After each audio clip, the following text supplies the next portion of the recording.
서로 인사하겠습니다. 사랑합니다. 축복합니다. 예. 담임 목사님께서는 교단 총회를 위해서 준비하고 계십니다. 이번에 이제 화수목 열리는 119년 찬 기독교 대한 선교교회 총회를 위해서 성총회가 될 수 있도록 여러분께서 계속해서 기도해 주시고, 또 우리 교단이 더 하나님의 기쁨 가운데, 하나님의 말씀 가운데 발전해 나갈 수 있도록 계속해서 기도해 주시기 바랍니다.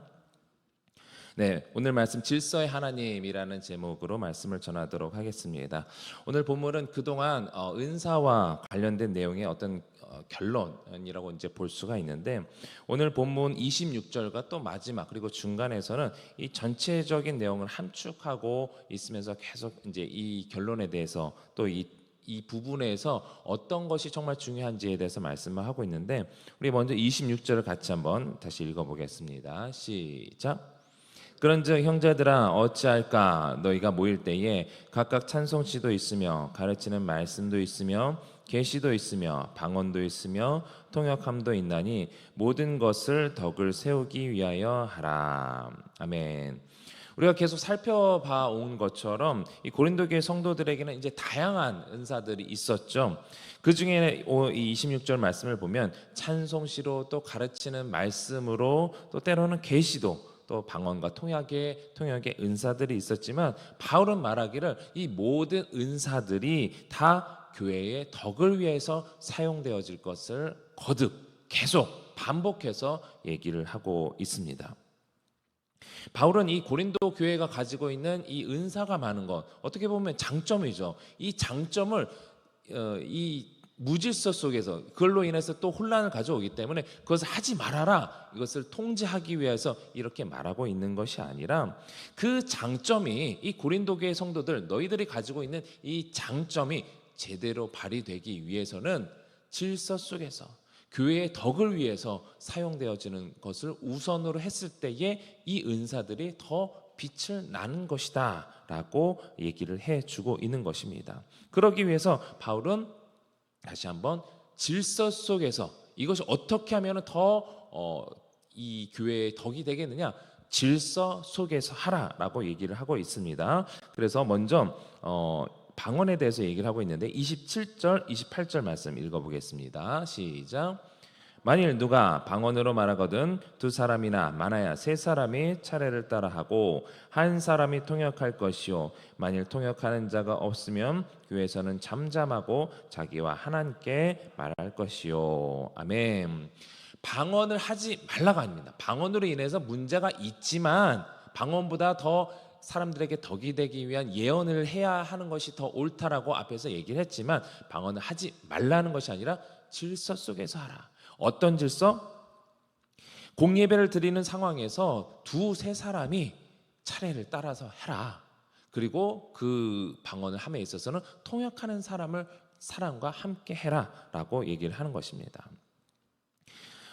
예를 들어서 우리가 우리 교회의 상황도 이 부분을 이제 생각해 봐야 되는데, 우리가 이제 공예배를 드리고 있는 상황에서 특히 이제 주일 예배 순서를 한번 생각을 해 보겠습니다.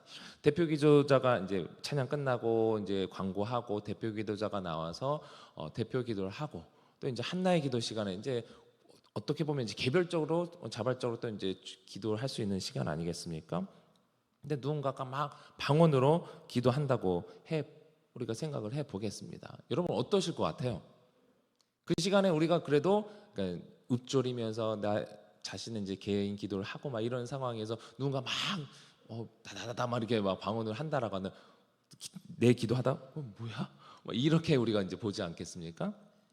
그런 것처럼 우리는 이제 대표 기도하고 한나의 질서 이런 순서 가운데 질서 속에서, 그런 어떤 순서 속에서 우리가 이것을 암묵적으로 그렇게 하기로 우리 서울제일교회는 우리가 정했습니다라는 거잖아요. 그런 상황에서 하는 것과 우리 이 새벽 기도회 때는 우리가 이제 말씀 끝나고 다 같이 우리가 통성으로 기도하겠습니다 해서 다 같이 통성으로 기도할 때는 누가 방언으로 한다고 해서 그러면 안 돼요, 우리가 말리지 않잖아요. 이런 질서 속에서, 어떤 순서 속에서, 또 교회가 정해진 그런 어떤 룰 속에서 하는 것이 이 전체적인 교회의 덕을 위한 것이다. 그런데 이제 27절, 28절 말씀을 보게 되면 당시 이제 고린도 교회에서는 그런 예배 중에서 누군가 하나님의 은혜를 받아서 뭐 말할 수 있는 순서가 주어졌던 것 같아요. 그래서 방언으로도 이제 말할 수 있었던 것 같은데, 그렇더라도 질서 속에서 이제 정해주는 거죠. 바울이 두 사람이나 많아야 한 세 사람 정도 막 무분별하게 나도 하겠다, 너도 하겠다, 나도 하겠다 막 이러면은 이제 예배가 안 끝날 거 아니에요. 예, 그런 것처럼 이 바울은 두세 사람 정해놓고, 하더라도 또 방언은 본인만 알아듣고 하나님과의 이제 개인적인 덕을 쌓는 것이기 때문에, 공동체는 저 사람 뭔가 얘기를 하는데 뭔가 은혜 받은 것 같은데 무슨 말이야? 이렇게 이제 멀뚱멀뚱 쳐다볼 수밖에 없지 않겠습니까? 그렇기 때문에 공예배 상황에서는 통역을 하는 사람이 있으면 하되 없으면 하지 말아라. 교회의 덕이 되지 않는다라고 그 기준을 분명하게 제시를 해주고 있습니다. 그리고 29절에서 34절 말씀은 예언에 대한 질서를 계속해서 얘기하고 있는데, 이것도 이제 방언과 마찬가지입니다. 29절 보게 되면 둘이나 셋이나 말하고, 또 다른 이들은 이것을 분별하는 것입니다. 예언이라는 것이 특히 여기 이제 29절에서 34절 부분은 특히 이제 계시적인 앞으로 어떻게 될 것이다 이런 부분에 조금 더 이제 강조가 있는데, 이 역시도 차례대로 하고, 다른 이에게 30절 보게 되면 다른 이에게 계시가 있으면 먼저 하던 자는 잠잠해라. 그리고 너희는 다 모든 사람으로 배우게 하고 모든 사람으로 권면을 받게 하기 위해서 하나하나 차례대로 예언할 수 있다라는 것입니다. 그래서 그 예언의 말씀, 계시의 말씀, 우리 교회가 이렇게 될 것이다 라고 누군가 계시의 얘기를 했을 때에 그렇게 될 거야? 그렇게 그냥 무작정 받아들이고 준비하는 것이 아니라, 그것이 정말 하나님의 말씀인지 다른 사람들은 또 분별하라. 성경적으로 하나님의 말씀인지 그 말씀이 옳은지 아는지, 특히 이제 어떤 연륜이 있는 분들 같은 경우는 계속해서 이제 신앙적인 경험을 통해서 이것이 제대로 된 것인지 아닌지 우리가 또 이제 판단할 수 있지 않겠습니까? 서로가 그런 부분들을 제대로 판단한 다음에, 분별한 다음에 그것을 수용해서 또 성도들이 그것을 배우고 또 권면을 받게 하라. 이런 어떤 질서를 분명하게 제시해 주고 있는 것입니다. 그래서 바울은 33절에 다시 한번 이렇게 얘기를 하고 있습니다. 33절 시작. 하나님은 무질서의 하나님이 아니요 오직 화평의 하나님이시니라. 모든 성도가 교회에서 함과 같이. 하나님은 어떤 하나님이요? 질서의 하나님. 교회에서 뭐 담임 목사님이나 아니면 장로님들 어떤 문제가 생겼을 때 많이 얘기하는 게 뭡니까? 질서대로 합시다. 질서대로 해야 합니다. 하나님은 질서의 하나님이세요. 질서를 다른 말로 하면 이 무질서, 여기서 이제 무질서의 하나님 아니다라고 얘기를 하고 있는데, 여기서 말하고 있는 무질서를 다른 말로 하면요, 헬라어의 원어에서는요 어지러움이에요, 혼란이에요. 무질서의 가운데 우리가 행한다면, 질서 가운데 행하지 않는다면 그것은 곧 어지러움을 가지고 오고 혼란을 가져온다는 것이죠. 반대로 뒤에 오직 화평의 하나님이다 라는 것은 우리가 이제 많이 들어본 헬라어 단어 에이레네, 평화, 화평이 있죠. 이 에이레네 단어 속에서는 하나됨의 의미가 있습니다. 나의 뜻과 상대방의 뜻이 하나가 될 수 있도록, 다르다 할지라도 이것을 하나로 맞춰가는 것, 이것이 곧 화평이고 평화이죠. 교회에서 말하는 있는 이 질서는 보통 이제 조직으로 나타나게 되어 있습니다. 그래서 뭐 그 직분에서도 뭐 장로님, 안수집사님, 권사님 이렇게 되어 있기도 하고, 어떤 이 의결 체계에서도 사무총회, 당회 뭐 이런 것이 있지 않겠습니까? 또 여전도회, 각 남전도회. 이것은 어떤 서열이 아닙니다. 이 조직이라는, 교회에서의 조직은 어떤 서열이 아니에요. 장로가 안수집사보다 더 높고 뭐 이런 것이 아니라, 어떤 이 관계 속에서 조화를 이루기 위한 체계라고 여러분들이 이해를 하셔야 됩니다.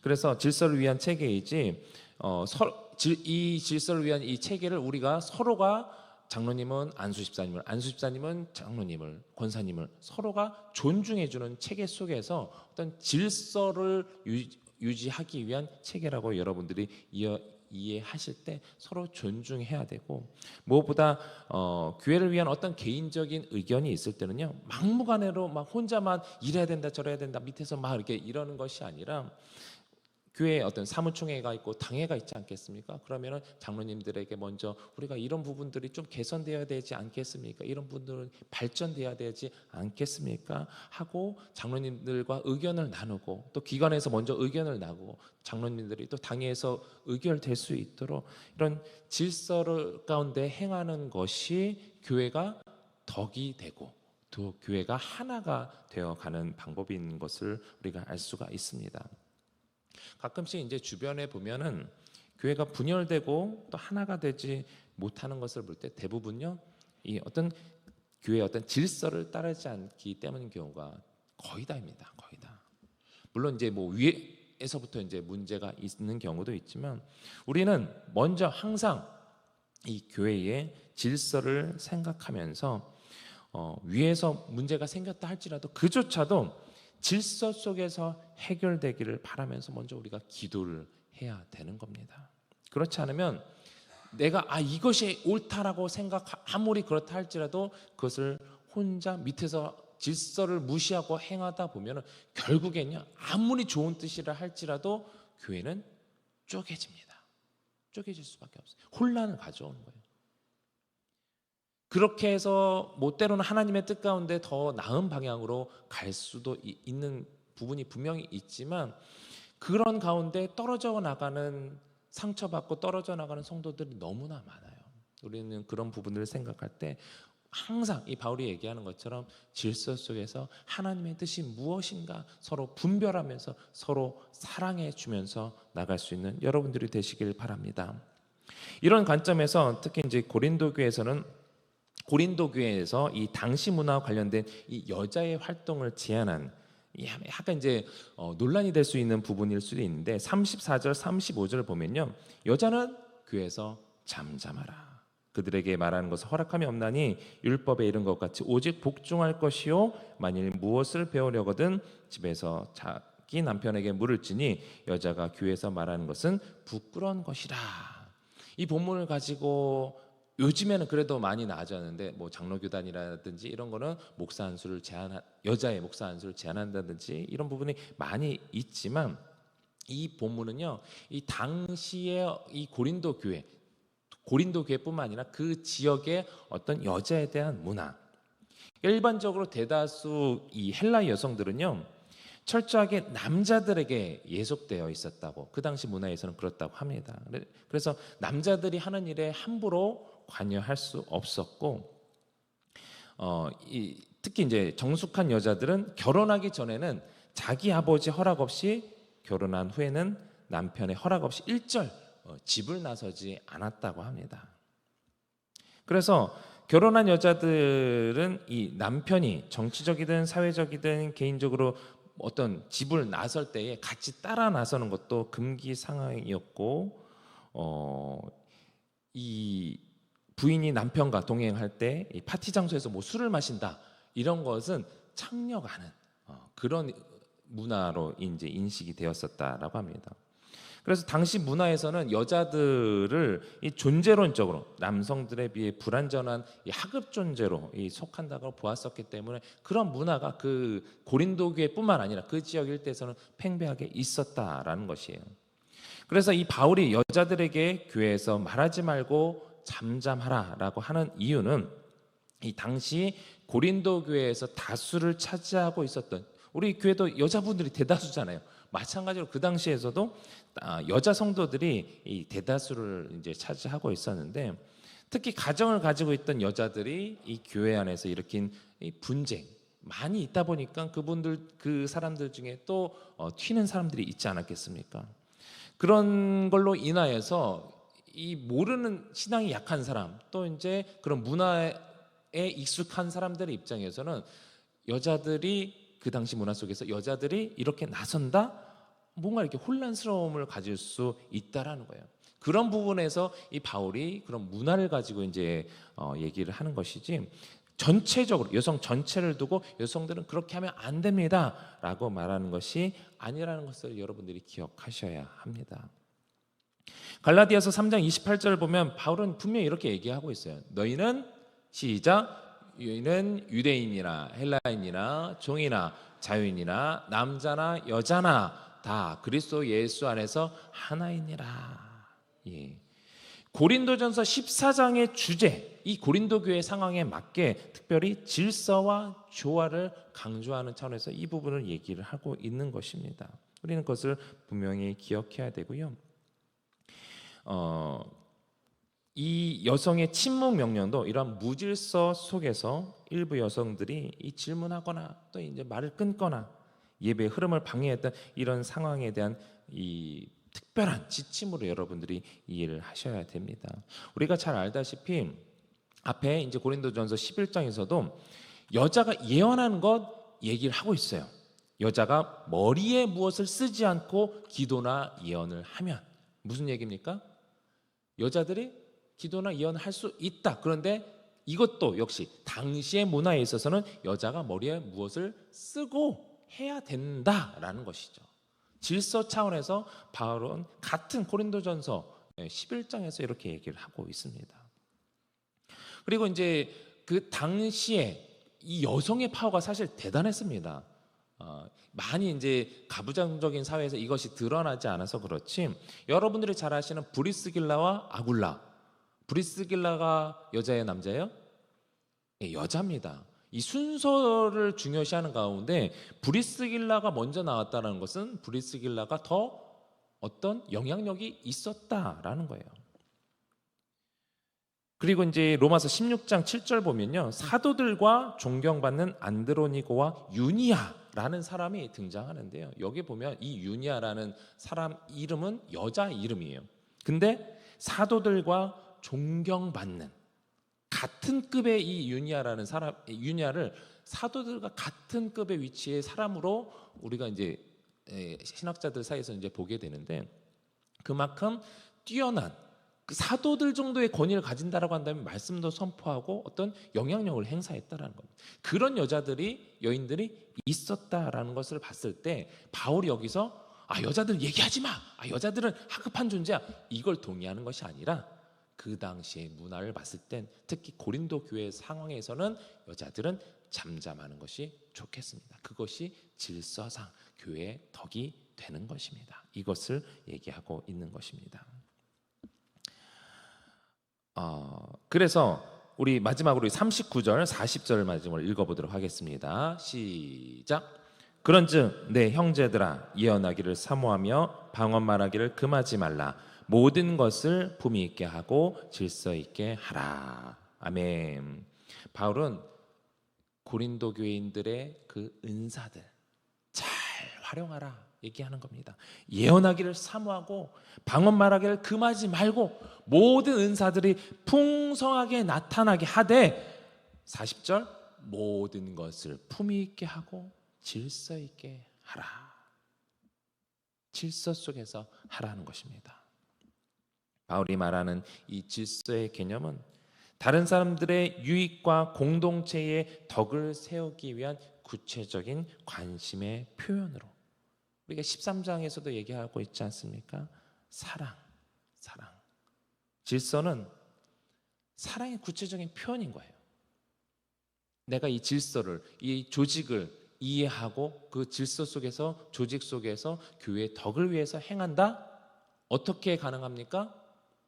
내가 하고 싶은 거 있지만, 내가 잘난 척 하고 싶지만 나의 뛰어남, 그리고 내가 우리 안목에 있어서 은사들이 각자가 다르기 때문에 보는 안목이 또 달라요. 그러다 보면은 내 관점에서 이것이 분명히 필요하다라고 주장할 수 있지만 이것이 정말 교회의 덕이 되는가? 저 사람 입장에서는 어떻게 생각이 될까? 사랑하고 먼저 생각하고 그 사람을 아껴주고 교회 공동체를 아껴주고 할 때에 이런 질서가 온전히 나타날 수 있게 되는 것입니다. 질서를 따르게 되는 것이죠. 그래서 개인의 유익보다 다른 사람의 유익을 위해, 교회의 유익을 위해 스스로 절제하고 근신하는 것 모두 공동체를 세우기 위한 것으로 행해져야 된다라는 것을 기억하시면서 우리가 질서 속에서 또 여러분들의 은사를 통해서 교회가 화평을 이루며 하나님께서 기뻐하시는 교회가 될 수 있도록 계속해서 기도하는 여러분들이 되시기를 주님의 이름으로 축원합니다.